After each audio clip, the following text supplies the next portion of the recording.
Hey everybody, welcome to Kobe's Kitchen. I'm so excited to be here with you guys today. So what I want to do is bring a little Cinco de Mayo to you.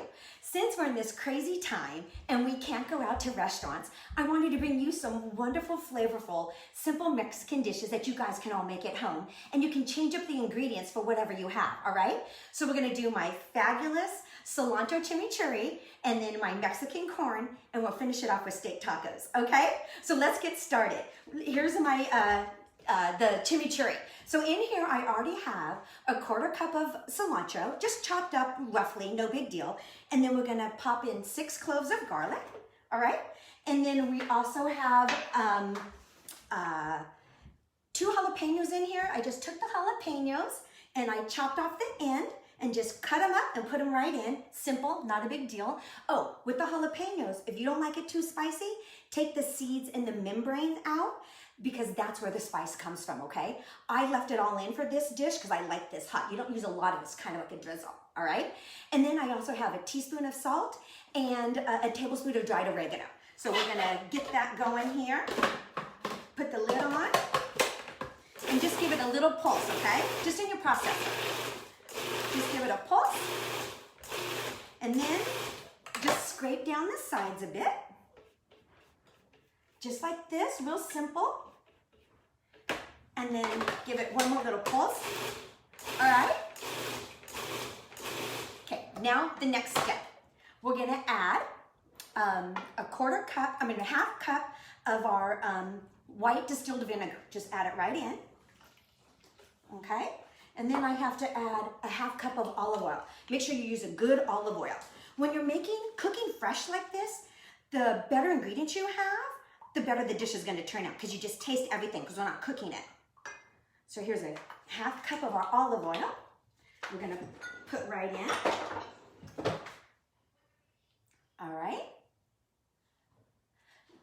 Then we want to put in a whole cup of flat leaf parsley. You don't even have to chop it up, okay? Just get the thicker ends of the stems off, but the nice little loose ends of the stems, they're really tasty. You can just leave that right in.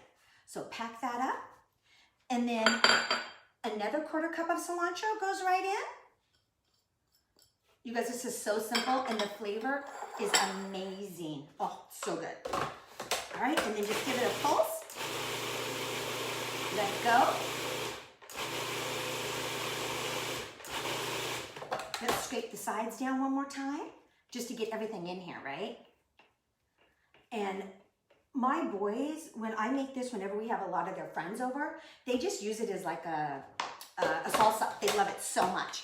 It's always everybody's favorite when they come over. All right? Done. We just let that sit here, and let's give it a little taste, guys. See how we did? Absolutely delicious, you guys. Oh, I'm feeling the jalapeno. Really tasty, so flavorful. Oh, you know, I just realized, you guys, I forgot to put my last bay leaf in. Let me show you. I also have 4 bay leaves in here. And let me show you what I do with this, because it's important. You don't want the center stem of the bay leaf in. So this is what I do. Forgot to show you this. Lay it down, hold it steady with your 2 fingers, and take your large knife, and you're just gonna trim right along that stem, and then turn it around and trim one more time. All right? And then you're left with just the center, and you just toss that away, just throw it away, and then go ahead and stick this in. I won't put it in so we don't have to do it again, but that's how you get it ready for that, okay? So now we're just gonna let that sit. The other thing that's really nice to know about this dish is you can get this ready like 8 hours in advance and just let it sit at room temperature. Real simple, okay? Now we're gonna move on to the Mexican corn. I have already grilled on the grill outside 6 ears of corn on the cob.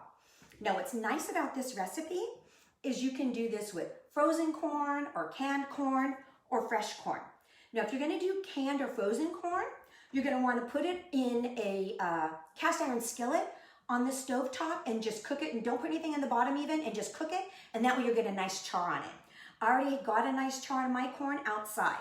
So let me show you how I slice it off the cob.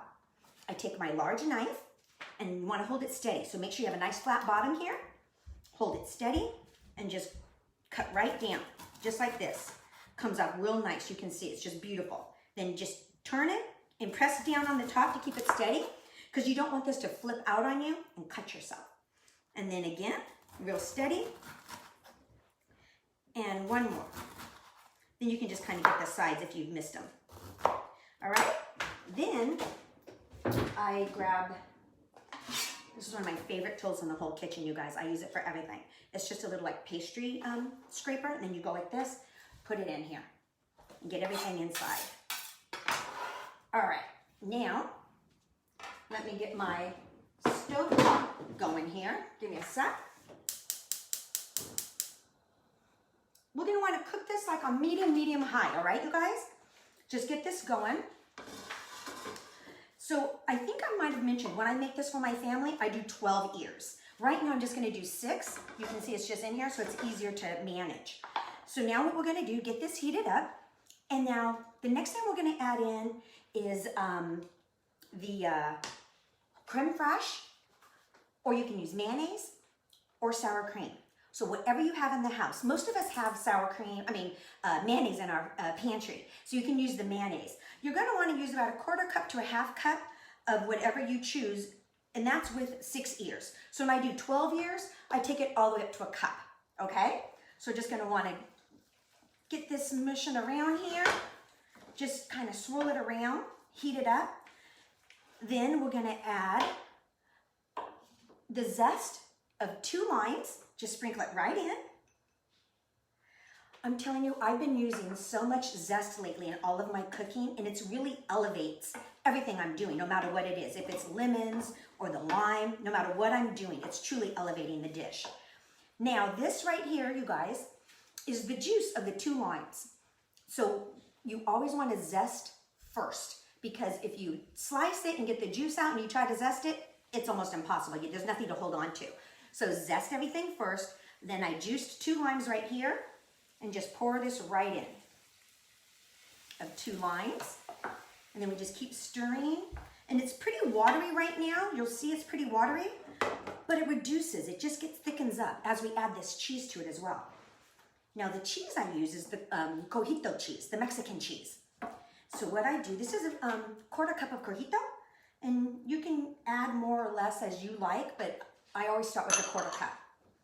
And then just keep it going here. And like I said, it'll thicken as it keeps cooking. And then I like to add about a 1/4 cup of chopped cilantro. You can do more or less of the cilantro as it goes. Also, I think it's really important to note that, let's say you're not a huge fan of cilantro, you can use flat leaf parsley in this dish. And if you don't have cojito, but if you have some feta, use feta. And then you can use feta and flat leaf parsley. It'd be delicious, absolutely delicious. So whatever you have on hand. And then just keep stirring this up. It's so good. This is one of my favorite dishes. We've probably made it 3 times in the last 2 weeks. The kids just love it. It's just so flavorful. And as it cooks down, it just gets even better. All right, now the best part is we want to add a tablespoon of chili powder, okay? And don't be shy with this. We like things spicy at my house. So just put it right in here, you guys. And that gets it the beautiful color, you know, that makes it so gorgeous. And now just keep stirring. I don't know if you guys can hear, but it's starting to sizzle up a bit. And it's starting to come together more. Let's see what we have here. Okay. It's really coming together. Let me see if I can turn it so you guys can see better. Okay. And then, like I said, as it sits, it'll just keep cooking down. You can see a lot of the liquid has already evaporated, a lot of that lime juice. It's just cooked right into it. It makes this beautiful dish here. So let's see. All right. Now, let's take a test of this. It's so good, you guys.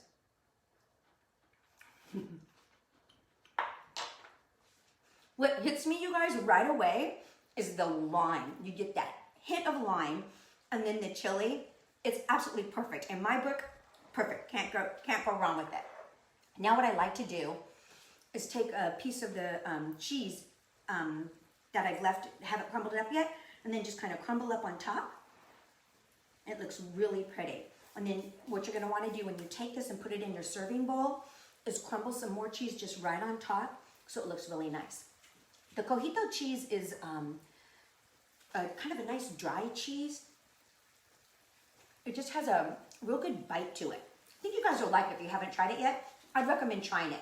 You can get it at all the grocery stores. It's readily available. All right, let's turn that down and just kind of let that sit. Oh, also you guys, my family, we love this cold. We eat it all the time, like right out of the refrigerator and just eat it cold. It's delicious. That's what else is so nice about this dish.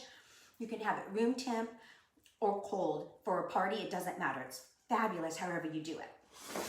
All right, next, let's bring out our skirt steak, okay? Let me make some room here on the board. What you're gonna wanna do, I already grilled this just before I came on here today. Today, all I did was some salt and pepper because I have this chimichurri. So when I make my taco, the chimichurri is gonna bring so much flavor that I really didn't need to do anything else with the meat, you know, to jazz it up more. But a lot of times when I do this, I'll marinate it with the zest of the lime, zest of an orange, squeeze all the lime and the orange all over it, maybe some cilantro, some raw onion, and just let it sit in the refrigerator and absorb those juices, and then I'll barbecue it. But I knew I was gonna have my chimichurri today, so it didn't. I knew salt and pepper was all I needed. I wanna show you how the best way to slice this up to make sure you get the most flavor out of your meat. Let me grab this here. A beautiful piece. Just lay it right on the board, all right? Now, the first thing you're gonna wanna do is to cut it up into manageable pieces because we wanna cut it against the grain. So the grain's running this way, like this. So I wanna cut it probably about, 4 inches or so, just like this. Okay, so super manageable pieces for me. Then I'm just gonna rotate it, just like this, all right?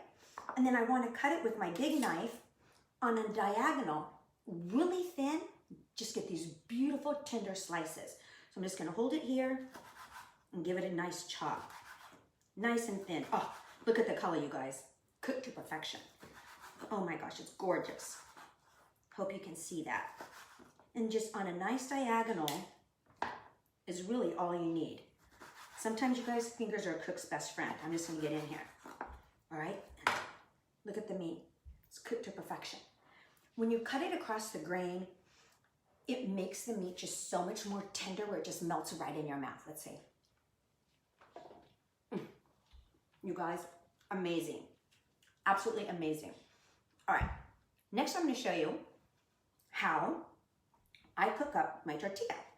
When I'm cooking skirt steak tacos, I like to do soft shell. So I have this beautiful tortilla here. I love these tortillas. And I like to just fire it up right on stovetop, get a little charred. That's what I like to do. When I'm doing ground beef tacos, I always fry them hard shell. That's how my family prefers it. But for this, we're just gonna put it on the flame here. Let me get my flame going. All right, just have a high flame going. And then what I do, you guys, I just pop it right on top of the flame, just like that. Just plop it right down. I use my tongs to turn it so I don't burn my fingers, okay? And then just kind of flip it over. I have it on high heat so it can get those little char marks. It's so tasty this way. And then just keep kind of flipping it over. And then you'll see as it starts bubbling up, that's when you'll know it's done. And to your likeness, right? It just takes a sec here, no big deal. Super easy to do. We'll just flip it over again. And then we'll make a little steak taco. When I do my tacos, you guys, I like to put sometimes a little bit of the corn down on the base, then my meat, and then build from there. So another really good way to do it. All right, you can see I'm getting a nice little char on here now. It's popping up a bit for us. See the nice char I'm getting? All right, let me turn my flame off. And you see I have a nice little char on here, okay? We're just gonna put that down. And then, like I said, it's up to you. I, a lot of times, like to have just a little bit of the corn on the base. I think it just adds so much flavor. Just spread it along like this, if you can see. You can add more or less, however you like it. And then just a little bit of the meat, building a gorgeous taco here. That's probably enough for me. My boys, when they make it, they'll put like this whole thing of meat right on top of one taco. It's like, ah! Then I love to crumble some more cojita right on top. And then, let's don't forget our chimichurri sauce. Take some chimichurri, just drizzle it right on top. My gosh, it's gorgeous, you guys. Just like that. A little bit more fresh cilantro. I love red onion. Don't go without the red onion, right? So good. Then, the best part, we have to take a bite. Oh my gosh, look at this. Oh, it's warm, the tortilla's hot. Nice little.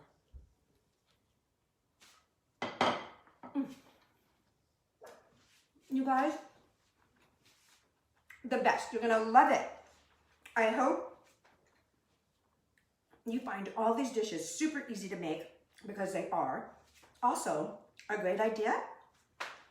This chimichurri is amazing the next day on eggs. You won't believe how delicious it is. And also, if you guys don't want to do steak, I know a lot of us are staying away from red meat or chicken these days. Fabulous on fish. Or also just load the whole tortilla up with the corn and add the cilantro, the cheese, and everything, and make it a nice vegetarian. So there we go. Cheers. Happy Cinco de Mayo. I hope I gave you guys some great ideas, okay? Thanks so much, everybody. Bye.